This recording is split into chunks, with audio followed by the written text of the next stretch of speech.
And this is a very busy time for you. You've been in Saudi Arabia now at least for 6 months, or a little over 6 months. And how has just over 6 months, yes. Just over 6 months, okay. And how has it been so far, your experience, and what has been the most exciting achievements, would you say, in these 6 months? Well, I think the 6 months, in my opinion, have been quite an interesting experience, or I think to me at a personal level, a new journey in the field of diplomacy. And I think it came at a time where we have been mandated as ambassadors, Omani ambassadors, to be basically, among the first group to be focusing on the new kind of foreign diplomacy that is going to be focusing more on business and economy and attracting investments and what have you. And it was quite an interesting journey. And as a matter of fact, I had quite hectic, busy weeks throughout the 6 months, whereby, first of all, of course, as a new ambassador, we are expected to go along and meet different government officials and get to know what is happening, and then introduce ourselves and talk more about, what are the new aspirations and what have you. So very busy 6 months, but I think they were quite interesting, and much more work to be done and to be followed up on as well.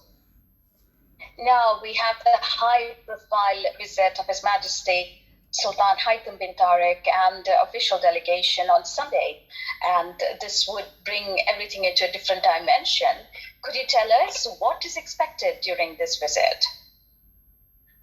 Well, Lakshmi, if you look at the what has been done since January, again going back to the role of a new ambassador, mandated to basically look into the new context of the new sort of shape and form of complementing the typical standard diplomacy and moving in terms of the economic and business diplomacy, and building on the visits that I have as an ambassador been conducting, and then followed by the high official delegation visits and the virtual meetings.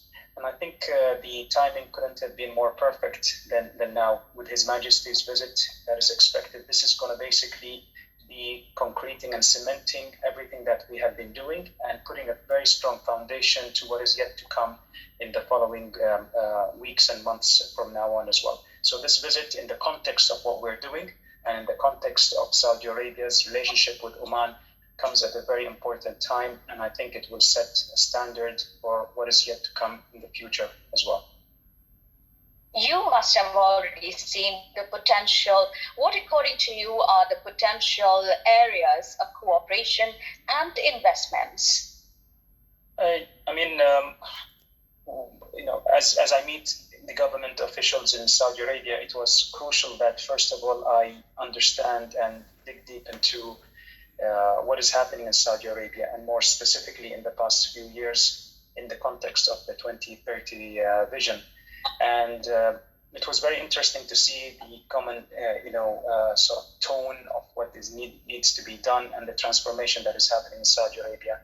But if I were to summarize what could be the areas of collaboration that have been explored and yet to be further explored as well, I would basically highlight manufacturing, tourism, logistics, fisheries, technologies. Such sectors would be the main drivers, which will obviously be complemented by other sectors, in the same context. And this all falls within how we perceive our priority sectors in Oman, and how those sectors would be as well integrated with what the Saudi Arabia's Vision 2030 as well has highlighted. It's interesting you pointed out logistics, and we've just seen the reports on the road network between Oman and Saudi Arabia. Is this going to enhance, and are we going to see immediate developments because of this? Definitely, and bear in mind, actually, the road access has been long talked about. As a matter of fact, maybe around 2016, where it was kind of officially talked about and announced. And then from there on, but what people don't understand, or many people don't understand, is that there are so many as well logistics and technical challenges, and more importantly from the side of Saudi Arabia. And this is purely because of the empty quarter nature and the hard sort of environment that is there. So what is happening right now, and this has been among the top priorities in terms of the discussions that I have been listening and talking to various officials from both sides, Oman, and it has been apparent that this is going to be one among the top priority focus areas. Why? Simply because if we were to talk about attracting more businesses, encouraging investments from Saudi Arabia and vice versa, we would need one important enabler, and the road access basically is one of those most important strategic projects that both sides have been committed to. And we are extremely hopeful that before the end of the year it will be officially inaugurated and we move. Now this means different things to different people. For the general public, it is simply straight access, easy access, and just moving around. And for businesses, it means so many things. Again, ease of doing business, moving goods, getting closer, providing services, and what have you. But what's going to be more important is, regardless of when this road will be actually officially inaugurated, is I think how businesses and government, the two governments, will be working in terms of all the complementing services that will be required as well. Very interesting points, because as you pointed out, from 2016 it has been announced, and there's a lot of excitement now that it has come towards the final stages. Could you give us an insight into Saudi Arabia's achievements in diversification? Well, I remember back in, I think it was in December in Oman, when we were sitting with a team that is looking into the Vision 2040. And myself, along with some of my colleagues back home, I was emphasizing on the importance of creating a comparison between the two visions. Of course, not looking into the obvious size of economy and what have you. But if you look at both and you keep them side to side, there are so many common denominators between the two in terms of the approach of the vision, in terms of the projects and priority sectors, in terms of the programs and the application. What I have strongly noticed, and this was important, I still remember when I visited Riyadh back when I was in ITRA, maybe around, I can't remember, maybe 2014 probably, where we came to Riyadh for a quick sort of business meetings for 2 days and left. And when I came back again as an ambassador in 2021, and there is a huge change in terms of how the government is basically operating, in terms of how they are setting the scene for everything that is going to do, shaping up the future of the Kingdom of Saudi Arabia, e-government, integrating, so making it easier, whether it's to do business currently within Saudi Arabia or attracting foreign investments, multinational companies, this notion of moving the culture of the private sector and the values of the private sector and how the private sector does business into the public sector. How the government has been more dynamic. All of the factors that shows the sincerity and the commitment of the whether it is how those the key elements and the leadership within those ministries and the top management as well, and the supervision of how this new kind of government is moving towards shaping the future of Saudi Arabia, and again with the commitment of diversifying and lessening its dependency on oil as a key driver for the economy. And I think if I were to be honest, it's this time to us, this phase of this relationship, I see it as the golden phase, and especially if we're talking about more business and economy, the mood is right, and I think Oman as well. And this is what I believe has been important as our delegations, interact with their counterparts. It was important to see how and what drives, government officials and the businesses in Saudi Arabia, and what that would entitle and be required as well from the Omanis to share the same values and that sort of interest. Because honestly, Lakshmi, we don't have the luxury of time.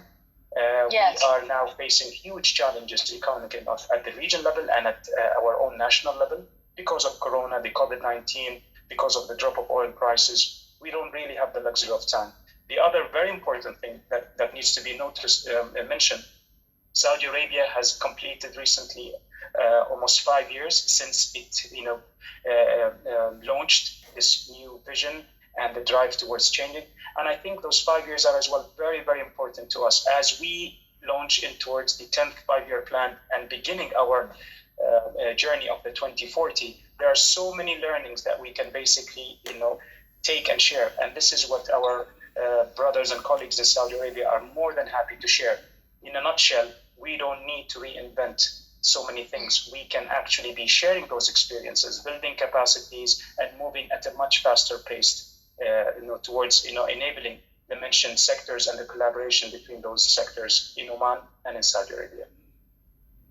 Now, looking at Oman's economic vision 2040 and Saudi Arabia's 2030, do you see an alignment, and do you see where, like you said, we can learn from each other and share?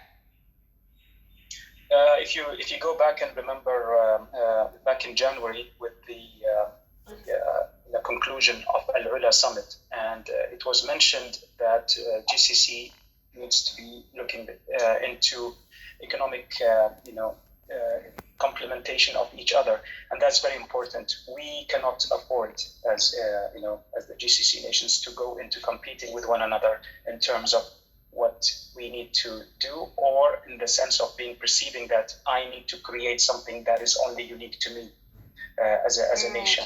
So first of all, it's important to complement. Now, the challenge was initially, it's not about having visions only. The visions are basically the drivers, but more importantly, what we have been spending a lot of time in doing is understanding what could be those common denominators and the common grounds that we need to look into. So take, for example, why is tourism important for Oman, and what is tourism, and what is Oman doing about its tourism sector at both ends, not only in terms of attracting foreign investment, but all the other variables that influence positively or even affected negatively. And then looking into those expectations and wishes, and then trying to see what Saudi Arabia is doing as well, and how do we. And only by sitting together and discussing those elements within the visions, we can reach to those factors that will create a win-win. It's important to create a win-win. Some people think that we're only about foreign direct investments, and the foreign direct investments will solve all our problems. That, to me, is the end result. If we actually sit together and design a framework that is efficient, that is measurable, then the end result ultimately would be the foreign direct investments that will be resulted into how much money you bring into the country, both ways, and more importantly, creation of jobs and what have you. So there needs to be a focus on the quick, immediate wins that we need to create, and on the medium to the long term as well, within each of those sectors.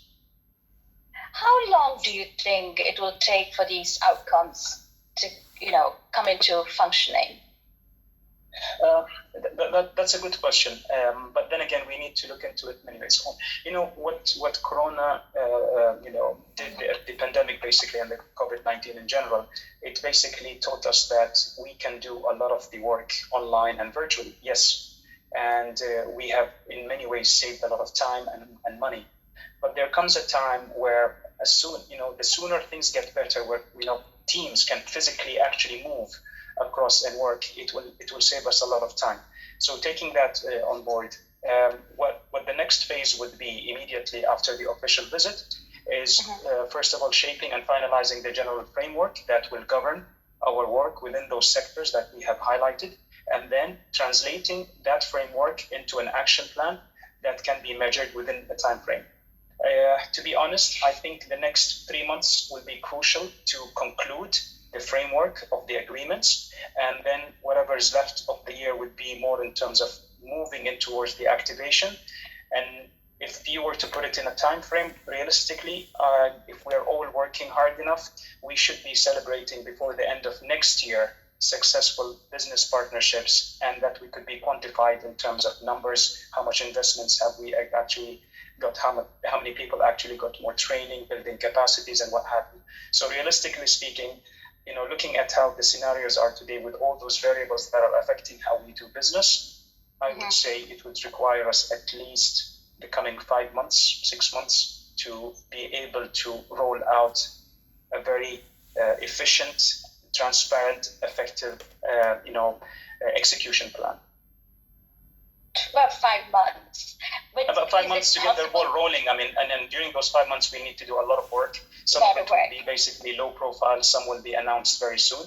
But technically speaking, we should be starting the activation beginning 2022, and before the end of 2022, we should be celebrating those, small success stories and building on the next stories as well. So, is it possible to have a sneak preview? That's what everyone wants a sneak preview.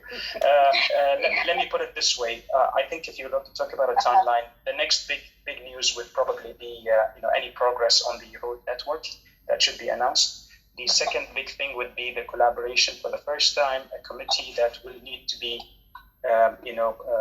mentioned and needs to be basically officially announced between the two nations. This is a very high supreme sort of council that would be responsible to supervise at the macro level everything that will be coming and cascading from it. That will include the signing of agreements, activation, and follow-up. That will be meeting regularly to ensure that each and every entity that will be responsible within those sectors does what is expected of it within the time frame as well.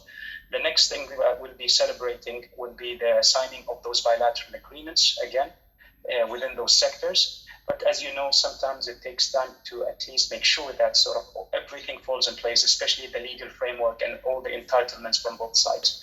So, stay close, as they say. I personally will be, keeping you and giving you sort of sneak peeks on what is happening as much as possible to create. It's very important, Lakshmi, that the media plays an important role in explaining to, whether it is from both on the Saudi side or the Omani side, what is expected and what is happening. We should not just be looking at this in terms of getting more foreign direct investments. There's so much that needs to be done. The reforms, the regulations, how the governments work, how we become more efficient, how the general public as well feel responsible towards this, warmth and openness towards this relationship as well.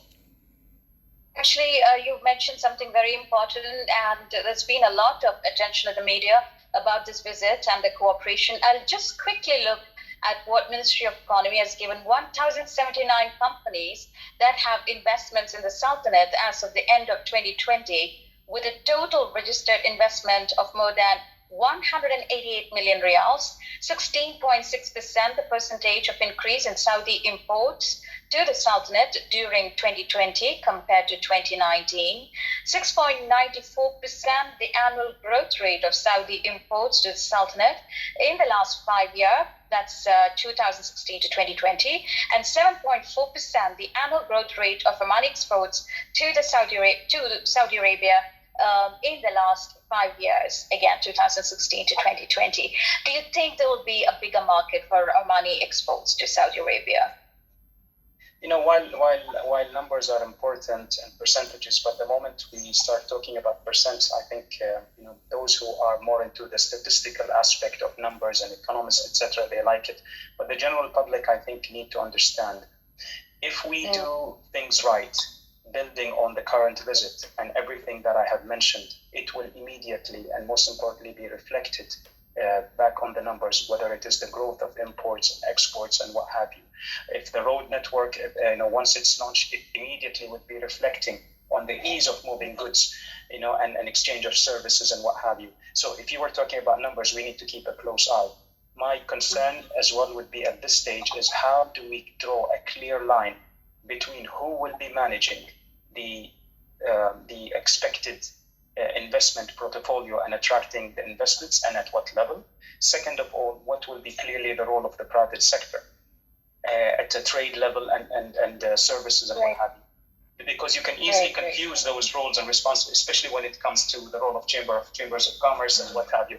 And in the case of Saudi Arabia, and as we look at the transition that is happening, there's so many things that could easily be kind of overlapping or replicating. So we need to be making sure that each entity that is responsible for anything that has to do with commerce, trade, exchange of goods, services, SMEs, investments, we need to make sure that we are creating alignments, not overlapping or contradictions in terms of what we do. If we do that successfully, then any numbers and any statistics that you look into will obviously be on a positive end and will grow in a more systematic and organic manner as well. That's in my opinion.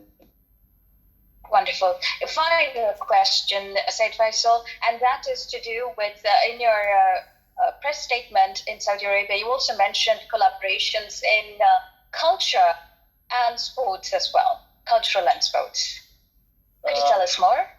Lakshmi, I was quite surprised in a way that as I basically been doing what I have been doing as an ambassador for the past 6 months, visits, going out, meeting different people, I was in a way kind of shocked to see the gap that exists between perception and reality, and how that perception in our minds and hearts of each other is still quite fogged in terms of there's lack of clarity of what does the country and the people stand for beyond what we know. So, for example, a lot of Omanis ask me, how is it in Saudi Arabia? And I say, I haven't been even exploring Saudi Arabia. For the 6 months I've only been in Riyadh. I can speak about Riyadh and the transition that is happening in Riyadh. But there's so many things that are happening. And in the coming few months as well, as I go out of Riyadh and see different parts of Saudi Arabia and reflect on that, I will as well be sharing all of that. But for example, a lot of Saudis, when I mention about Oman, most of them know Salalah specifically, some bits and pieces about Muscat. And what that shows you, there has been quite a lack of exchange in terms of how we promote each other. And this is again back to media in whatever shape, form, or context that we're talking about. We still need to do so much more to actually get people to know about one another. As an ambassador and people who know me, I have been trying at the level where I just sharing through our news and people, and to our surprise of, oh my God, we didn't know all of this about Saudi Arabia, and likewise, we didn't know all of this about Oman. So the question is, how do you build stronger bridges and connections?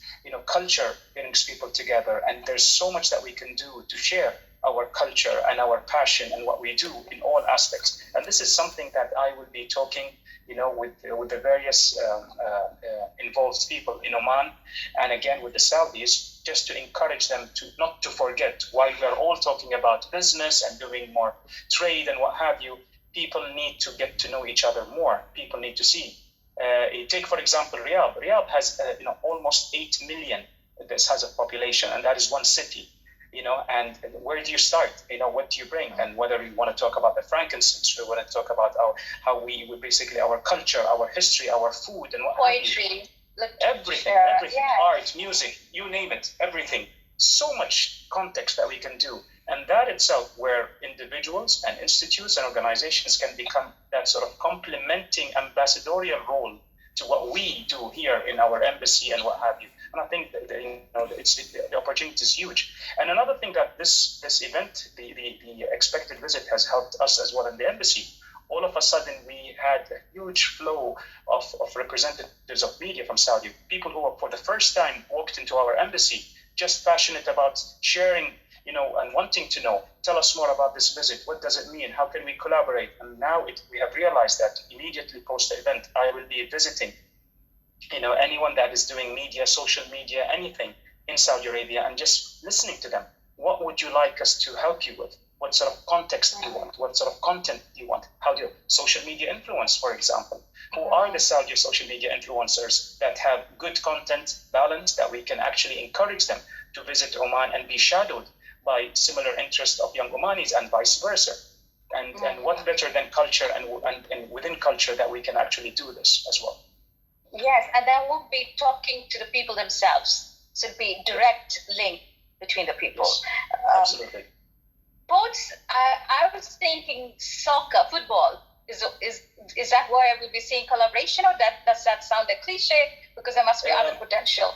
No, sports is another thing, and I think beyond the cliche of sports, because again, always remember, Lakshmi, there's so much already happening in the context of the GCC and how we as countries basically collaborate in many things. But when it comes to the bilateral, there's always room for that sort of unique opportunities that we can work together that suits us specifically as two nations in our own bilateral context. I'm interested to explore sports beyond the typical conventional interest of football. What can there be? There's so many things as well that we have interest in. Our young, the youth of Oman, the youth of Saudi Arabia could basically come together. Adventure sports, sailing, horseback riding, you name it. We can create competitions, we can create, road shows, anything that to promote sports and the similarities in terms of the interest. And of course, football would be one of those things. But what can we do beyond the already done context that can be explored? So yes, I will be doing my best as well to see within the sector of sports and youth what can be done and what would the Saudis as well would like us to explore and exchange among our two nations. This is very exciting, Sayyid Faisal, because I can see different levels of development: political, diplomacy, foreign relations, economy, and most importantly, culture and sports. And I think overall, it's going to bring the connection between the people, which is what a healthy nations would do. So that seems to be very exciting. There's of course history to explore and archaeological sites. It's endless. So I really want to say congratulations and more power to you and your team to thank you so much, Lakshmi. And one thing I as well encourage you to do more specifically, knowing you for so many years, you have been writing, amazing articles about, the diversity of our history and culture in Oman.